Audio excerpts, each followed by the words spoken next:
This is a story, not a story. This is information about baking in Texas. Let's have a little fun thing. So, as of September 1, there was a bill, Senate Bill 572. This is the much more human readable version of it. I found this so instructing on the way that the mind of the statist works, the lawmaker works, the politician works. So basically, in here, you may sell the following homemade items, and it's basically any food that doesn't require time or temperature to prevent spoilage. So, like cream cheese frosting, if you cook it a certain way, or if you make it a certain way, yeah, it's fine. If you gotta like refrigerate it, then it's not okay. If your gross annual income from the sales of the food is $50,000 or less, what are we looking at? I'm sorry, I missed the plot. What are we looking at? Oh, yeah. So this is a bill passed in Texas. The slang is "come and bake it," but that's like the funny bill name. But it was like a series of laws that were passed that expand the cottage industry of baking in the state of Texas. Did you know that there's like rules that politicians spend times on determining what you can and cannot bake from a house? That's a thing. I had no idea. Yeah, my wife was a baker, and she told me about how baking is not a taxable thing in the state of Texas if you don't hand them a fork. If you hand them a fork, like with a pie, it's taxable. 8.25%, 6.25%. Yeah. What? So at 6.25% to the state and 2% to the particular county that we're in. Yeah, the world is going to hell in a handbasket. So I got to looking up kind of these rules around it just as a curiosity. So that's whenever I found these rules that were passed in September of 2019. So you do not have to collect sales tax. You do not have to have any kind of licensing, etc., as long as your gross annual sales are $50,000 or less, which got me thinking, what if I make $50,001?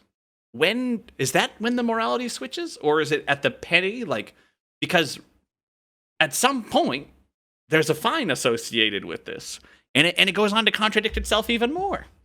No health department or local government authority can regulate your production of these items. Bear in mind, this is an absolute statement. No health department or local government authority can regulate your production. There are no licenses, with the exception of a basic food handler's license. See item number 10, followed by point number 4. If a local health department has reason to believe you pose an immediate or serious threat to human life or health, they may get a warrant to enter your home and shut down your operation, which seems to be in stark contradiction to the whole idea of no one can regulate your production of these items. Like, within one fucking point. Look at this.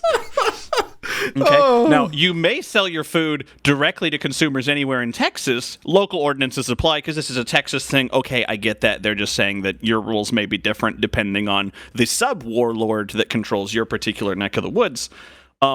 Now, bear in mind, there is no government authority that can regulate your production of these items, but your food must be packaged in your home kitchen in a way that prevents the product from becoming contaminated. Now, there is an exclusion to make it easier on wedding people. Items that are too large or bulky for conventional packaging, they're not required, so they're closer to not being regulated if you're in the wedding industry. Your food must be labeled, which also seems to do something with your production of these items. You may sell your food on the internet as long as you personally, this is the key, personally deliver the food to your customer. If you do not personally deliver it, then it's a taxable thing. Then it's a regulatable thing. You need a commercial kitchen. You need a food. Oh my gosh. A food handler's card? You cannot sell whole. Sorry, go ahead. Food handler's license. It's actually more of a certificate. No, I was reading ahead. Sorry. That was number 10. Go ahead. Sorry, I'm screwing you up. Go ahead. No, it's all good. This is point 10 that was aforementioned in point number 3. The one exception among the other, 5 here. You must obtain a food handler's card prior to selling your food. And this is one's kind of an interesting one. Obtain a food handler's card prior to selling your food. If you have anyone assisting you, like an employee, they must, and bear in mind, at 50,000 gross sales, like, you're not going to have that many employees, so a really, really part-time person.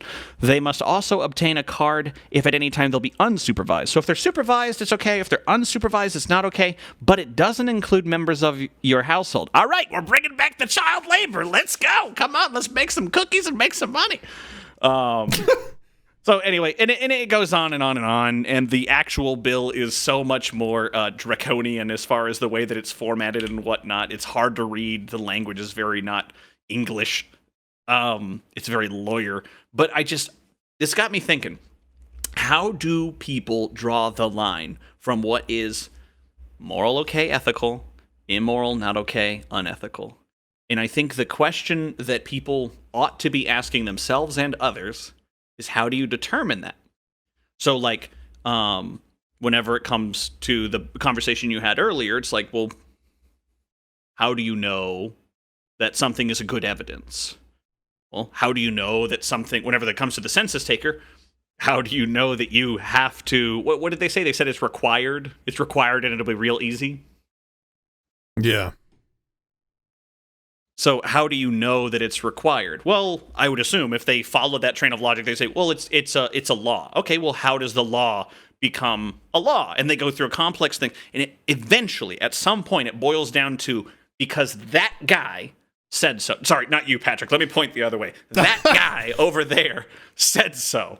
That guy over there said I have to do this. That's fundamentally what every argument boils down to whenever it comes to status. And all you got to do is just drive a little wedge into, well, who has more control over your body? Who has the moral onus, the moral responsibility for the effects of your actions? Is it you, or is it that guy over there? If what you do causes harm to another individual, will that guy over there be absorbing the liability and absolving you of your sins? That's not how government works. Yeah. No, it doesn't seem to be. It seems like they just kind of take stuff from you, and then if you don't like it, they can... you can opt out by moving to Somalia or offing yourself.